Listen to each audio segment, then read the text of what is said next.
পরকিয়া করলে তিনটি শাস্তি আল্লাহ তাআলা দুনিয়াতে দিবেন এবং তিনটি শাস্তি পরকালে আল্লাহ তাআলা দিবেন। ভাই আমার, বোনের আমার, গুরুত্বপূর্ণ আলোচনা, গুরুত্বপূর্ণ কথাগুলো খেয়াল করে শুনেন।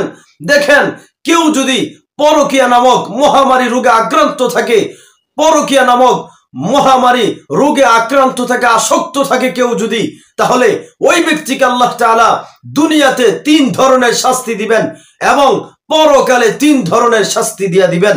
ভাই আমার, বোনের আমার, খুব খেয়াল করে শুনবেন। যারা মহামারী রোগে আক্রান্ত আছে, অর্থাৎ মহামারী পরকিয়া রোগে আক্রান্ত আছে, তাদেরকে আল্লাহ তাআলা দুনিয়াতে 3 ধরনের শাস্তি দিবেন আর পরকালে 3 ধরনের শাস্তি দিবেন। সতর্কতা অবলম্বন করেন, শুনুন, খেয়াল করে শুনুন। দেখেন, আপনার পরকিয়া হচ্ছে যে স্বামীর স্ত্রী থাকা সত্ত্বেও বাহিরে অন্য মহিলার সাথে সম্পর্ক রাখে, আর যে মহিলার ঘরে স্বামী থাকা সত্ত্বেও অন্য পুরুষের সাথে সম্পর্ক রাখে, কথাবার্তা বলে, এটা হচ্ছে পরকিয়া।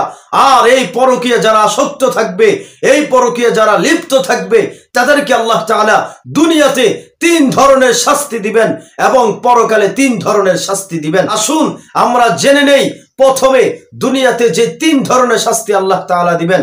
1 নম্বর হচ্ছে তার চেহারার যে লাবণ্যতা রয়েছে, চেহারার যে সৌন্দর্য রয়েছে, চেহারার যে বিউটি রয়েছে, এই সৌন্দর্য লাবণ্যতা, চেহারা নষ্ট হয়ে যাবে, সৌন্দর্য নষ্ট হয়ে যাবে।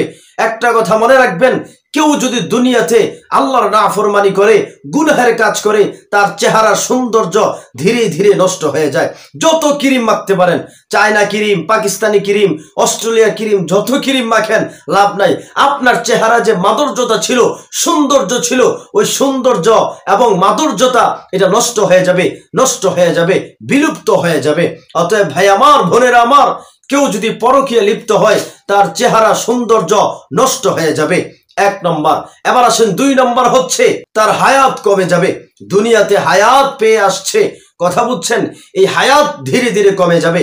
কেউ যদি পরকীয়া আসক্ত হয়, পরকীয়া লিপ্ত হয়, ওই নারী, ওই পুরুষের হায়াত কমে যাবে, ওই পুরুষের, ওই নারীর হায়াত কমে যাবে, ধীরে ধীরে হায়াত কমতে থাকবে।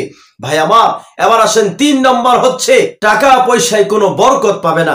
যেই পুরুষ পরকীয়া আসক্ত থাকবে, পরকীয়া লিপ্ত থাকবে, ওই পুরুষ লক্ষ টাকা কামাই করবে, কিন্তু মাস শেষে 1 টাকা পাবে না। আরো ঋণ করা লাগে, 50,000 টাকা, লক্ষ টাকা আরো ঋণ করা লাগে, কথা বুঝছেন।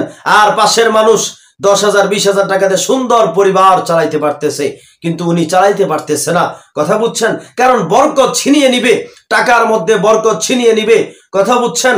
পরিবারের আসবাবপত্রে সব কিছু থেকে আল্লাহ তাআলা বরকত কেড়ে নিবে, বরকত ছিনিয়ে নিবে যারা পরকে আসক্ত থাকবে। অতএব ভাই আমার, 3টি দুনিয়াতে শাস্তি দিবেন। 1 নম্বর, চেহারা সৌন্দর্য নষ্ট হয়ে যাবে।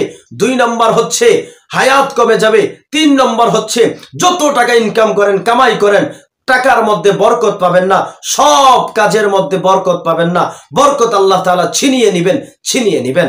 এবার আসেন ভাই আমার, পরকালে আল্লাহ তাআলা যে 3টি শাস্তি দিবেন। 1 নম্বর শাস্তি আল্লাহ তাআলা দিবেন, যে পুরুষ, যে নারী পরকীয়া আসক্ত থাকবে, আল্লাহ তাআলা 1 নম্বর শাস্তি দিবেন। ওই ব্যক্তিদের উপর আল্লাহ তাআলা খুব থাকবে, রাগান্বিত থাকবে কিয়ামতের ময়দানে, হাসরের ময়দানে। ওই সব মহিলা, ওই সব পুরুষের প্রতি আল্লাহ তাআলা খুব থাকবে, রাগান্বিত থাকবে, রাগান্বিত থাকবে। ভাই আমার, ওই কঠিন সময় যদি আপনার প্রতি, আমার প্রতি আল্লাহ তাআলা যদি খুব থাকে, রাগান্বিত থাকবে, আপনার আমার পার হওয়ার জন্য কোনো রাস্তা থাকবে না, পার হওয়ার জন্য কোনো রাস্তা থাকবে না। অতএব আল্লাহ তাআলাকে খুব যেন না হয় আমার প্রতি, আল্লাহ তাআলা যেন আমার প্রতি রাগান্বিত না থাকে, সাবধানতা অবলম্বন করতে হবে। এই পরকীয়া নামক অশান্তি, পরকীয়া নামক মহামারী রোগ থেকে নিজেকে নিয়ন্ত্রণ রাখতে হবে। এবার আসেন ভাই আমার, পরকালে 2 নম্বর শাস্তি দিবেন। তার আমল নামায় দেওয়া হবে, এমন আমল নামা দেওয়া হবে যে আমল নামা দেখে ওই ব্যক্তি লজ্জাবোধ করতে থাকবে, কাঁদতে থাকবে, লজ্জাবোধ করতে থাকবে। ভাই আমার, খারাপ আমল নামা দেওয়ার পর আপনি লজ্জাবোধ করতেই থাকবেন, কাঁদতেই থাকবেন, কোনো কাজে আসবে না। 3 নম্বর হচ্ছে ভাই আমার, সব কিছু থেকে মূল বিষয় হচ্ছে এটা। 3 নম্বর হচ্ছে যারা পরকীয়া আসক্ত থাকবে, পরকীয়া লিপ্ত থাকবে, তাদেরকে আল্লাহ তাআলা বিনা হিসাবে, এক প্রকার বিনা হিসাবে জাহান্নামে দিয়ে দিবেন, জাহান্নামে দিয়ে দিবেন। আল্লাহ তাআলা আমাদের সবাইকে, ভাই বোন সবাইকে আল্লাহ তাআলা এই পরকীয়া নামক মহামারী রোগ থেকে আল্লাহ তাআলা সকল পুরুষ সকল নারীকে হেফাজত করুক। আমিন।